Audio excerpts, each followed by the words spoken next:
இப்போ ஆவியின் கனின்னு சொல்லி நம்ம பார்க்கும்போது ஆரம்பத்திலே பார்த்துட்டோம். வரம் தான் கர்த்தர் கொடுக்கிறது, கனி நாம் கொடுக்கிறது. தேவன் ஒரு நாள் நமக்கு கனி கொடுக்கிறது இல்லை, வரத்தை தான் அவர் கொடுக்கிறார். கனியை நம்மிடத்திலிருந்து எதிர்பார்க்கிறார் என்று சொல்லி நாம் பார்த்திருக்கிறோம். ஆவியின் கனி சமாதானம்னா இந்த சமாதானம் நான் கொடுக்கிறதா இருக்கணும்.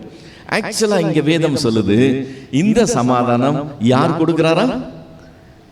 கர்த்தர் கொடுக்கிறார். இது தேவன் கொடுக்கிற சமாதானம். ஆனா அதை ஆவியின் கனின்னு சொல்லுது. இப்ப நான் கொடுக்கறதுன்னு சொன்னாதான் அது ஆவியின் கனின்னு சொல்லணும். கர்த்தர் கொடுக்கறத நான் வாங்கிட்டு இதை ஆவியின் கனின்னு எப்படி சொல்றதுன்னு கேள்வி வரலாம்.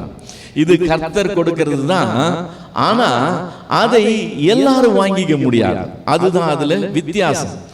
கர்த்தர் தமது ஜனத்துக்கு சமாதானத்தை அருளுகிற தேவனாய் இருக்கிறார். நான் என்னுடைய சமாதானத்தை உங்களுக்கு வைக்கிறேன்னு சொல்றேன், நான் உங்களுக்கு கொடுக்கிறேன்னு ஆண்டவர் சொல்றார். ஆனா அது எல்லாராலையும் ரிசீவ் பண்ண முடியாது. அதை நாம் ரிசீவ் பண்ணக்கூடியவங்களா இருக்கணும், வாங்கி தக்க வைத்துக் கொள்ளவர்கள் கூடியவர்களா இருக்கணும்.